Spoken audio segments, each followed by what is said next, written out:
deuda, ¿cierto? La deuda está ahí, ¿sí? La deuda está ahí, solo que tú no estás obligada a pagarlo cuando no tienes cómo. Si nunca tuviste cómo, nunca vas a pagar. Si entre los 40 años que está esto, porque esto está pensado en que la persona, en que coincida la cesión de la obligación con la pensión, más o menos, con la pensión. Si nunca lo tuviste, nunca lo vas a pagar.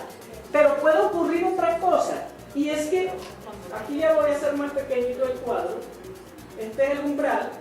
Puede ocurrir esto, que tú desde aquí tengas estos ingresos y tú a los 10 años ya has pagado todo. No, ahí pues en el modelo nosotros nos movimos en diferentes escenarios, pero quiero decir que puede ocurrir que si tú tienes unos muy buenos ingresos de entrada, pues tú muy rápido vas a salir de la deuda.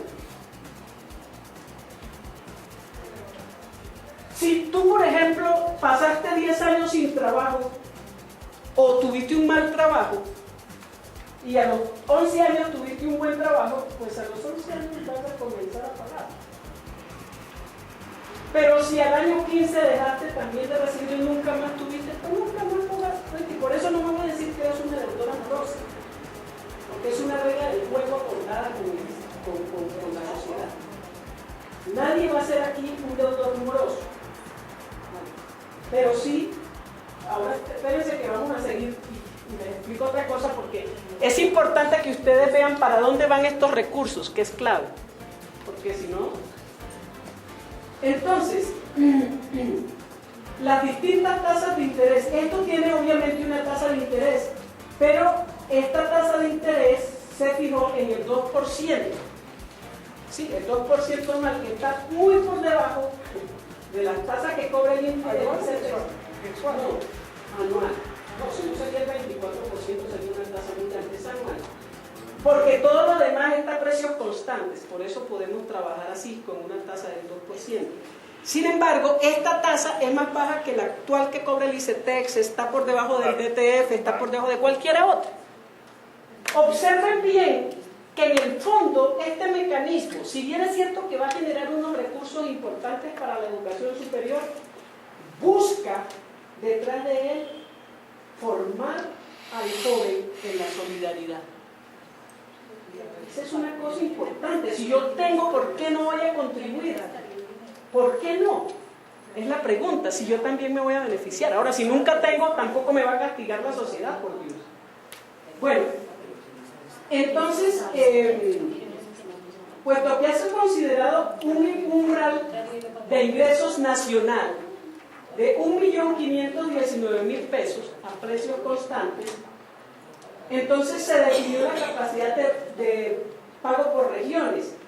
Y del resultado de esto, para no cansar la historia, nosotros encontramos que haciendo toda la proyección con una sola cohorte, ¿sí me explico? Nosotros, una sola cohorte, vale decir, los que comenzaron en el primer semestre del 2011, por poner algo. Sí, bueno, nosotros calculamos con los del 2007 porque era el dato que teníamos y con ese teníamos que trabajar. Pero una sola cohorte, vista al final del periodo de los 40 años, nosotros íbamos a recuperar un 49.2% de la inversión estatal. Y esto significa lo siguiente. Ya les digo qué significa ese dato, porque me anticipé a lo que les iba a decir.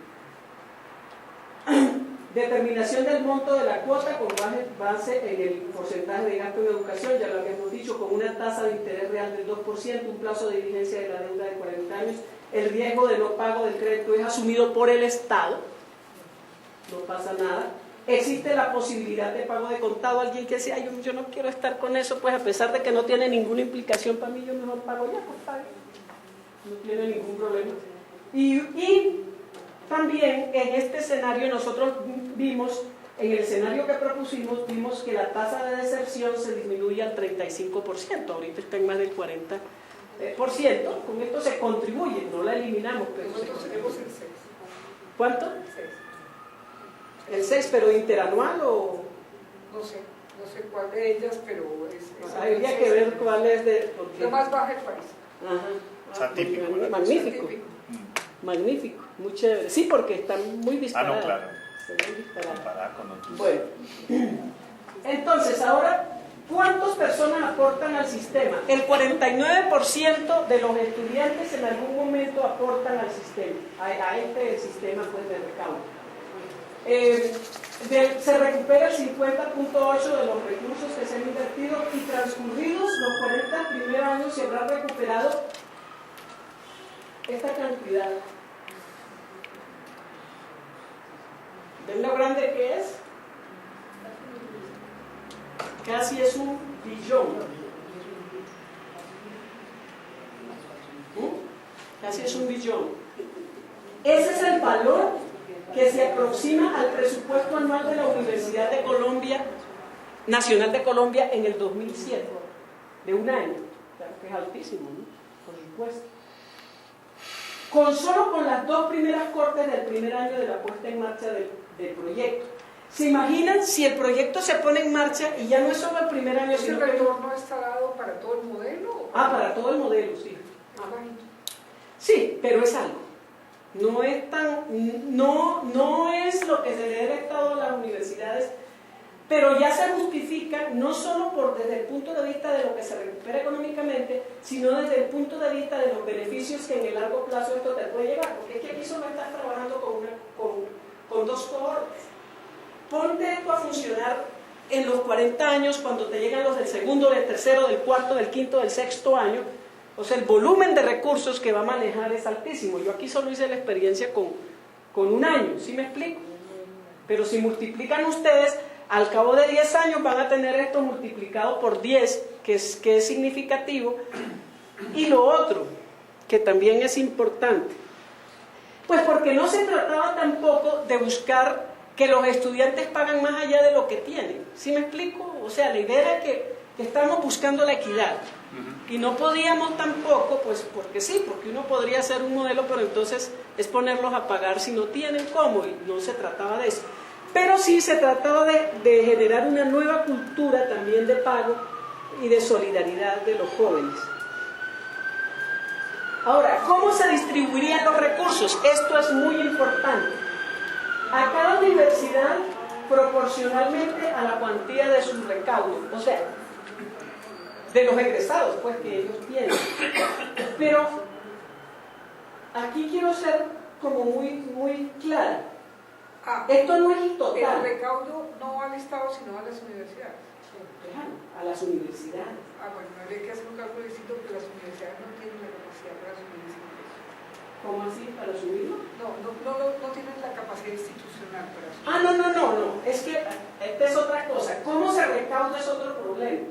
El recaudo se haría a través de la DIAN o a través del sistema de seguridad social, pero no a través de las mismas universidades, porque entre otras cosas el estudiante va a estar trabajando en La Guajira. El sistema tiene que ser un sistema nacional. Aquí pues no les quise hablar hoy de eso, pero ya expiramos el otro problema, que es cómo se hace. Pero los dineros van a las universidades mismas. Una proporción va dirigida a cada universidad según su recaudo, una proporción. Otra proporción a las universidades, en proporción inversa a sus ingresos de fuentes estatales. Vamos a decir esto. Si la Universidad del Chocó recibe menos dinero del Estado que la nacional, es la que menos recibe, recibirá más ingresos por ese concepto. En esa proporción, pues la proporción que se define. Y ahí estaríamos buscando equidad. O sea, si la Universidad del Chocó es más pobre que todas, una proporción, no estamos hablando Habría de que todo. usar todas las variables por todos los disciplinares, porque no es lo mismo medicina que contabilidad. Estamos de acuerdo, pero por eso es una proporción, no es el todo. Es buscando equidad interregional e interinstitucional. Si la pedagógica recibe menos que la nacional, probablemente le llegarían unos recursos adicionales por ese medio. Todo depende de cómo quede ubicado. Por eso es una proporción inversa a sus ingresos de fuentes estatales. A la que menos le dé el Estado, pues más le vamos a dar de estas fuentes. Y en una tercera instancia distribuiríamos los recursos en una proporción de acuerdo al desempeño institucional. Entonces son 3 paticas de la distribución, no es una sola, son 3. No sé si ahora respondí la pregunta que tú tenías allá atrás. Yo tengo un cálculo para la universidad pedagógica, basado en su modelo. Los estudiantes de la universidad valen cada uno 7.600.000 pesos año, cada estudiante. Pero el Estado nos financia 5 millones, el estudiante financia 400.000 pesos y la universidad financia 2.200.000. De ese cálculo, según su modelo, en los 40 años, cada estudiante, es decir, el Estado no financiaría, la universidad no financiaría, sino que financiaría el estudiante en 40 años, poco parecido a como se paga la pensión, como se paga la salud, me imagino que es como con un esquema similar. El estudiante estaría pagando en los 40 años siguientes a su egreso. Pero no pagan todo, hiciste con el 49%. Pues en un minuto. Estaría pagando 15.000 pesos mensuales a precios constantes de hoy. 15.000 pesos mensuales a precios de hoy, pues no sé cuál puede ser el cálculo, pero es una cosa que pueden pagar. Es decir, en esos 40 años. Aquí el problema es que se desplaza el financiamiento estatal y el financiamiento de la universidad, que es muy alto. Los estudiantes pagan 7.600.000 y ellos no pagan sino 400.000. Entonces desplazar ese financiamiento hacia el estudiante. Es una nueva mentalidad y lo más importante es la propuesta que usted hace sobre la solidaridad. Muy parecido a como se hace con la pensión. Es decir, los ingresos de hoy financian los pensionados de mañana. Así es. Como sería parecido si eso se mantuviera en precios de una cuenta de servicio público. Es decir, entre 15, 20.000 pesos a precios de hoy a 150, 200.000 pesos a precios de hoy. Si eso se mantiene en ese rango, el rango de servicio público, es decir, que la gente tuviera que pagar, todo el mundo tuviera que pagar un servicio público adicional que es el costo de su educación, pues es un modelo que se puede ver viable. Es decir, yo le haría algunas correcciones, pero no, y esto yo misma le haría, porque yo misma, si tuviera la información es que, claro, que necesito para otra cosa, lo ajustaría, pero pues esto, digamos, había que hacerlo así. Entre tanto, la idea es que hay unos elementos que, digamos, que son claros, que sí se ve claramente reflejado la equidad interregional, que se ve reflejada la equidad en términos del sujeto mismo, que se ve reflejado una idea de que el muchacho realmente asuma la educación de otros si puede, no si no puede, y de que si no puede no pague. Es que ese es el punto. Yo creo que en un sistema así es mucho más, ¿cómo les diría yo? Mucho más transparente para el sujeto, y yo creo que la gente estaría dispuesta. Pero la manera como el gobierno lo planteó es absurdo. Dice, cada universidad haga lo que quiera, si quiere, asúmalo. Pues así no funciona, porque es que eso no... No, la bondad que tiene el sistema y que no está explicado, y que sería muy importante a este modelo agregarle esa explicación, es que los sujetos sociales... ya les doy la palabra. Los sujetos sociales, a través del aparato distributivo, aportan en equidad. Es decir, los impuestos de la gente realmente es un aporte a la redistribución de la equidad de la sociedad. Porque quien paga la educación, pero finalmente quienes estamos pagando somos los que aportamos. Claro. Entonces, si eso se explica de esa manera adicional, es decir, que ya, digamos, la distribución está dada en una fracción del impuesto, de la tributación del impuesto a la renta, de complementarios, pues a la gente le queda más fácil entender de qué se va a desprender. Sí, y fíjate que hay unos que han propuesto más o menos, de hecho yo misma, en un trabajo que hicimos con la Universidad Nacional, proponíamos el impuesto a los egresados, pero es que es distinto. Es que aquí hay equidad desde el principio. A las universidades que el Estado les da menos y el estudiante se beneficia menos, ¿por qué le vamos a cobrar más? ¿Sí me explico? Entonces esa idea, de eso lo hicimos hace unos 6 años, yo ya estaba comenzando a pensar en este tema y yo dije, no, en la tesis lo voy a hacer distinto, porque allá no me gustó el impuesto así raso, porque me parece que no consultaba del todo la equidad.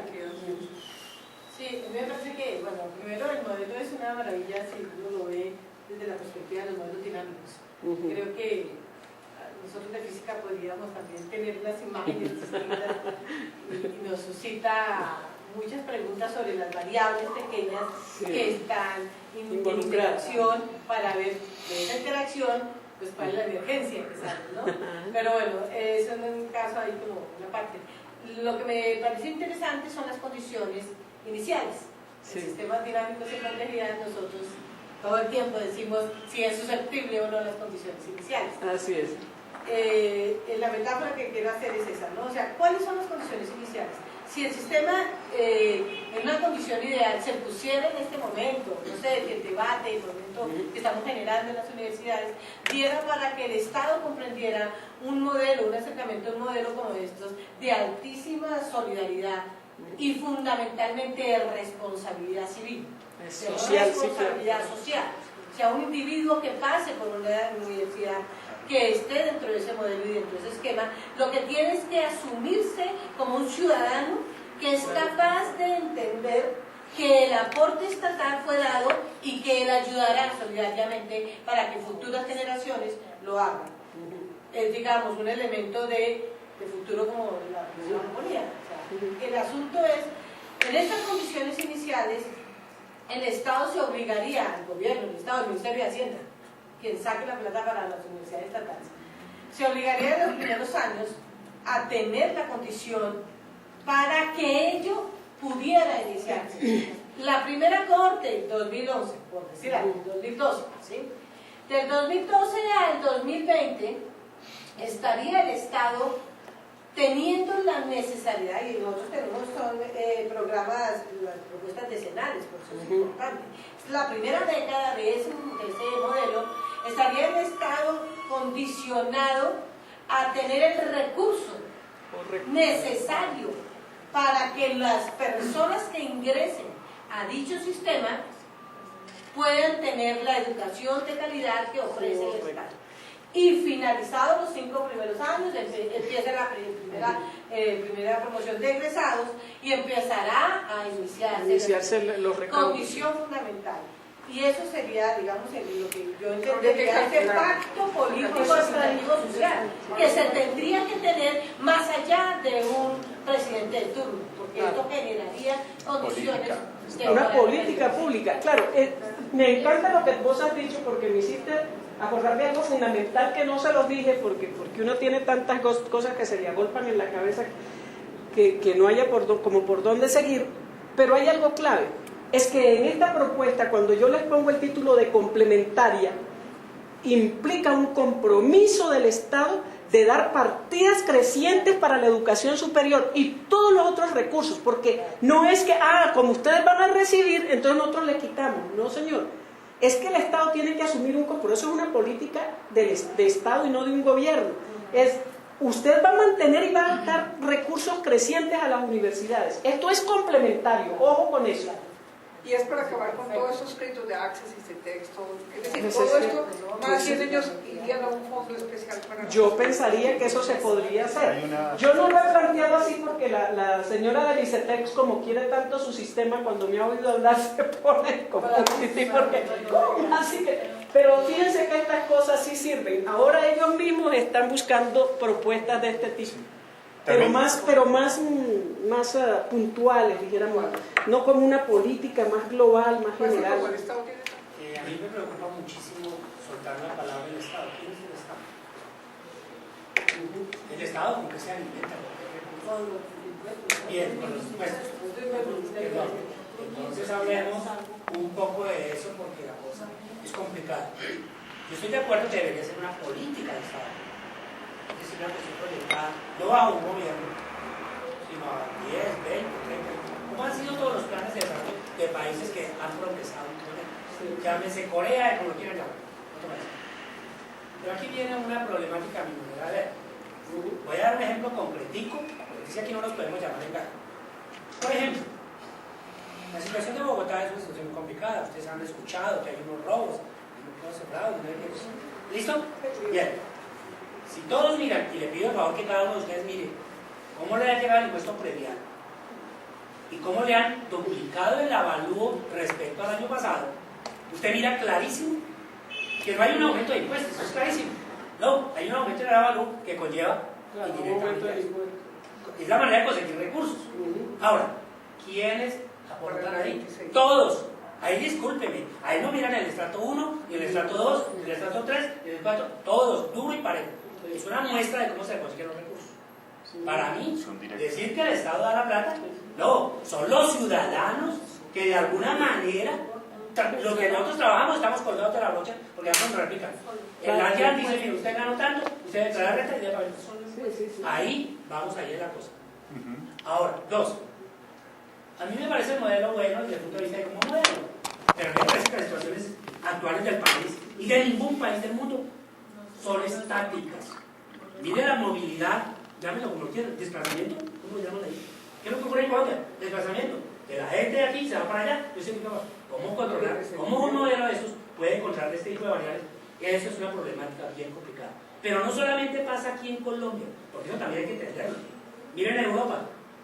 Cuando se hace la unidad europea, entonces el señor checo que vivía checo allá puede ir a París, puede ir a Londres, puede ir a tal. Todo este tipo de movilidad y cosas así.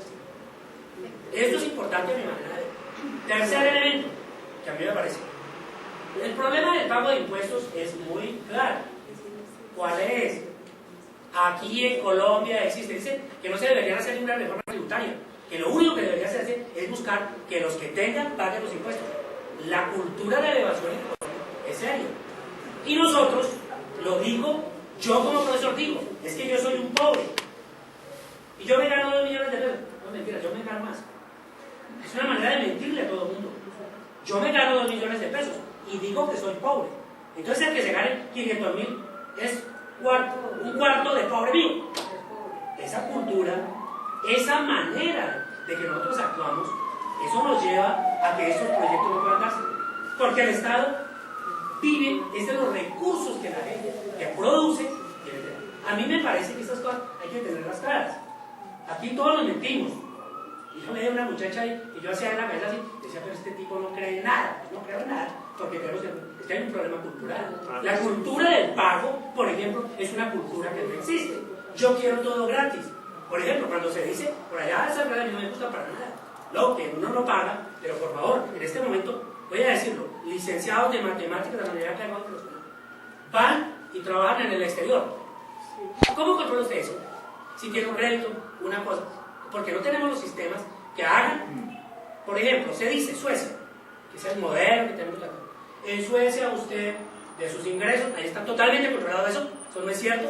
Ahí está totalmente controlado y usted paga un 34 o 35% directamente de los impuestos. Si usted gana 1 millón de pesos, le quitan 350 pesos, hasta luego, va a decir.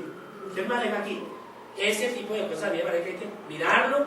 Los modelos en Europa están quebrados porque en este momento Portugal dice, por favor ayúdenme, estamos quebrados, porque no hay unas políticas que me digan que todo gratis, sí, todo gratis, pero ¿quién es el Estado? Si el Estado es la gente que paga impuestos.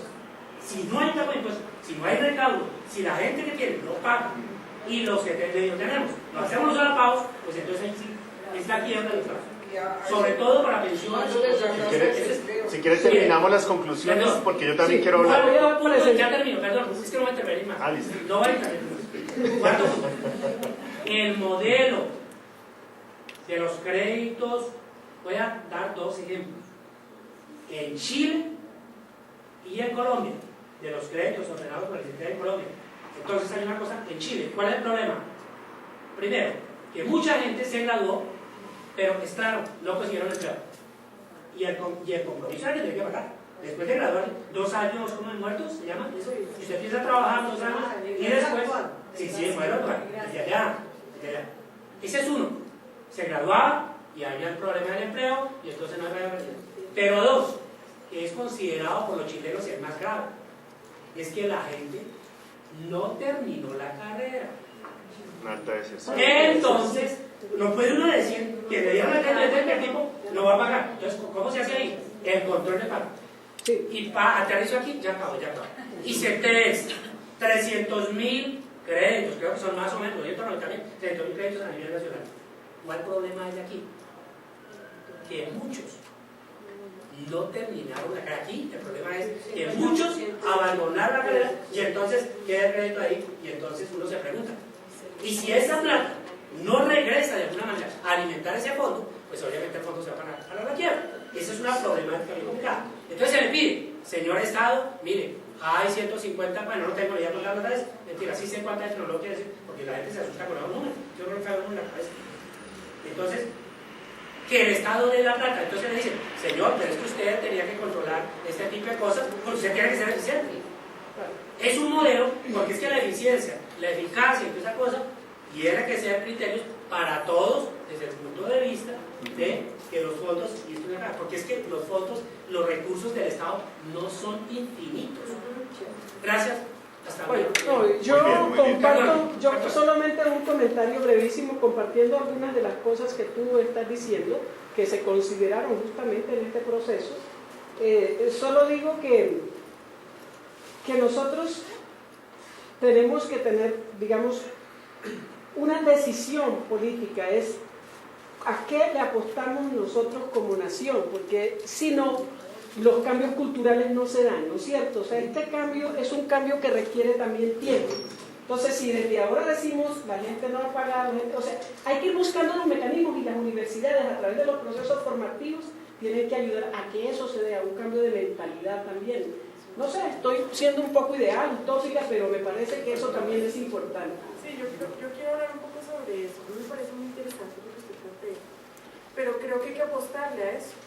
Es decir, porque si nosotros decimos es que la cultura colombiana seguirá y por siempre así, o sea, no hay opción de nada más, pues la cosa me parece muy compleja, ¿sí? Cuando nosotros necesitamos una responsabilidad social mucho más alta. Claro, a todos nos duele el bolsillo, a todos nos duele. O cuando llega el predial uno dice, pero es que yo no lo veo reflejado en mi calle, yo no lo veo reflejado. ¿Sí? Ahora, lo que me parece muy interesante del modelo precisamente es eso. O sea, es un modelo económico que se centra en una visión humana importante. Y esa apuesta, digamos que le da un vuelco a eso que uno viene escuchando con esta cuestión. Exactamente, entonces, pero es que esto es solamente, miren a ver cómo consiguen recursos, miren a ver cómo sacan plata, entonces como que uno dice, bueno, ¿y esto por dónde es? Y otra cosa que me parece que es como un valor agregado, y es lo que usted comienza pensando en esa propuesta educativa. Es decir, el modelo está pensado para pensarse desde lo económico, pero para lo educativo, cruzado en todos los sentidos. Y eso me parece muy valioso. Ahora, yo diría que hay una segunda parte de la complementariedad, y es la responsabilidad del mismo Estado centrado en todos, y es que la empresa privada tiene que garantizar también empleabilidad. Es decir, cómo, y el Estado también, es decir, cómo ahí esa complementariedad se da no solamente en términos de que debe generar recursos, sino que es que tiene que haber empleo, porque si no la gente no paga. Sí, yo tengo que garantizar algunas alianzas que me permitan eso. ¿Sí? Si yo garantizo que la gente está trabajando, puedo garantizar cobrar.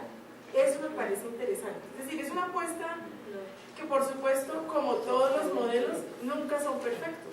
Así es un modelo, es una abstracción de la realidad. Pero es interesante. Sí, bueno, Sí, John Jairo, sigue que quería yo hacer esta reflexión que me parece, a mí me parece importante, y lo decía en la presentación. Primero, pues agradecerle a la profesora Consuelo que haya accedido a presentar en público su trabajo. Es un trabajo, repito, de una tesis doctoral que es una propuesta, y en ese sentido me parece que es muy pertinente para nosotros, para la pedagógica. La universidad no tiene este tipo de trabajos, y debería tenerlos, de pensar el tema de la financiación, pero creo que, y lo mencionaba ella al iniciar también, con cierta prevención, y es que este tipo de propuestas rompen, digamos, un paradigma de entrada, y es que la educación pública no es gratuita,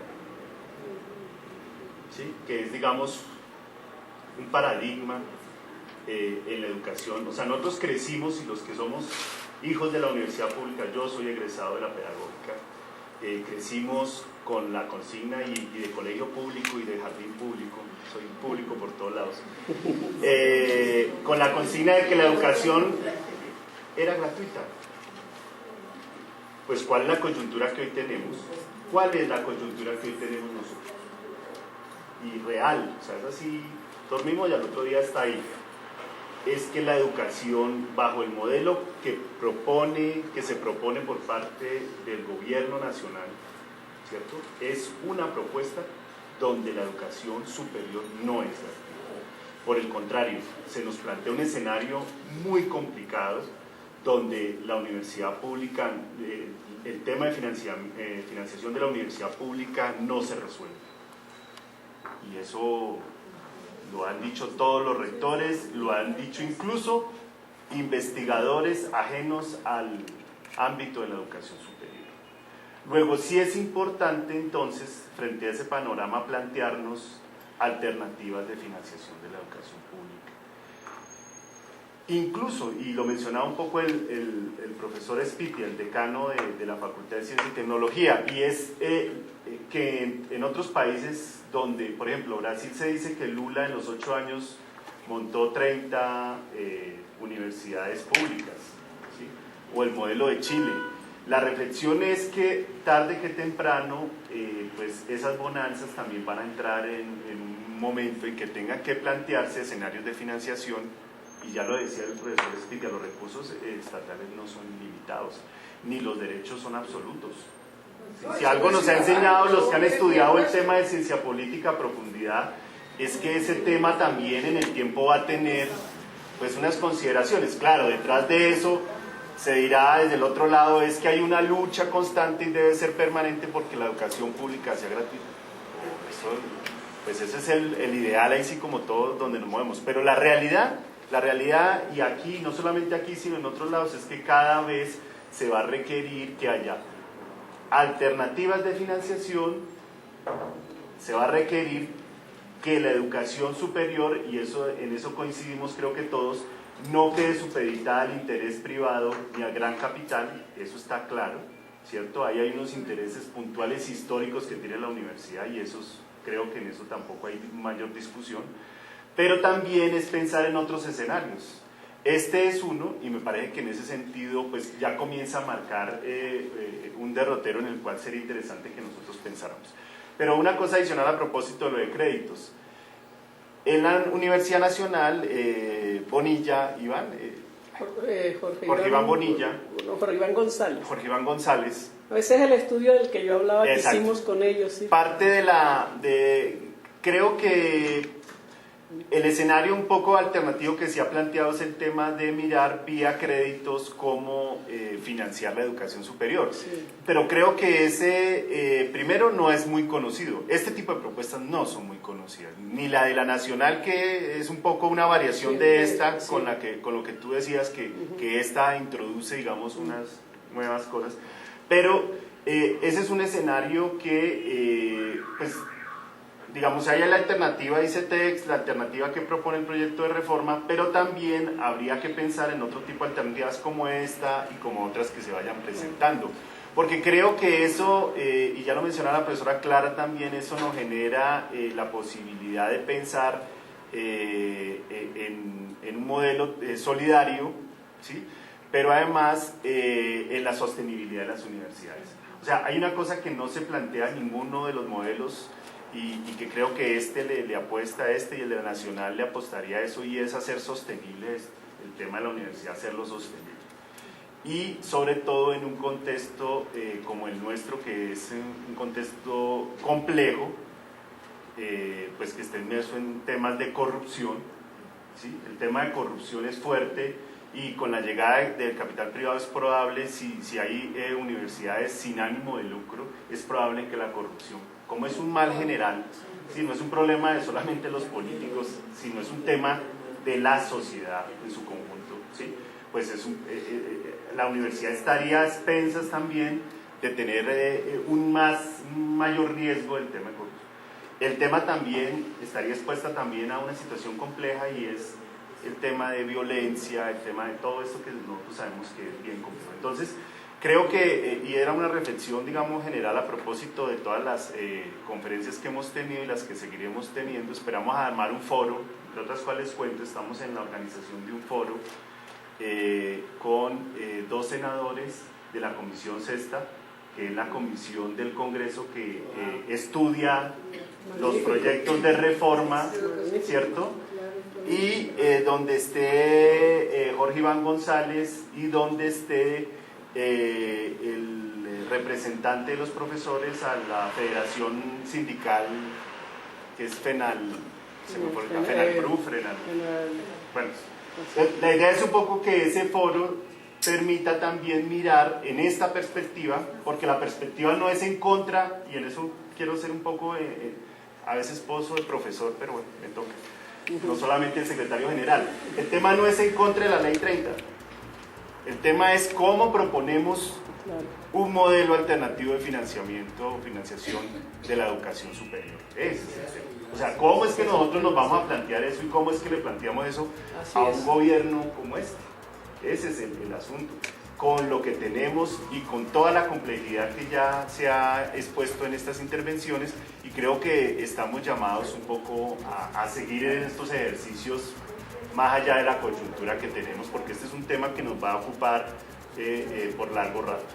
Entonces, pues esa era un poco la intervención. No sé si frente a esto, a ver, la otra cosa que es importante que tengamos en cuenta, estos materiales están grabando, estas tres, para que podamos también ampliar la difusión, pues no porque creamos que esta es la verdad revelada, ni mucho menos, sino porque sí es necesario que cada vez se amplíen estos espacios y que los estudiantes, sobre todo nuestros estudiantes, nuestros profesores, puedan tengan la posibilidad también de ampliar sus repertorios y de profundizar en los temas. Entonces, sin ánimo concluyente, pero sí quería un poco hacer esta intervención porque me parece que es pertinente que situemos un poco el contexto de lo que hemos señalado y las intervenciones que se han tenido.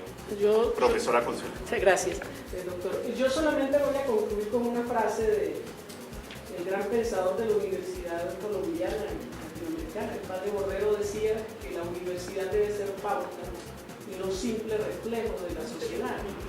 Y debe ser pauta también en estos temas. Es que nos están llevando las leyes, allá nos las ponen y nosotros comenzamos a gritar que abajo la privatización, arriba lo público, abajo lo público, arriba la privatización, pero no sabemos por qué lo estamos diciendo.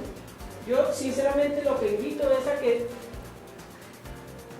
pensemos investigaciones que nos conduzcan a poder conducir este camino. Yo lo lamento cuando las investigaciones no se están tomando como referente para esto. No digo que para que esa sea la línea, sino para que sirva de referente, porque de alguna manera para algo los investigadores se han quemado las pestañas haciendo lo que han hecho. Muchas gracias.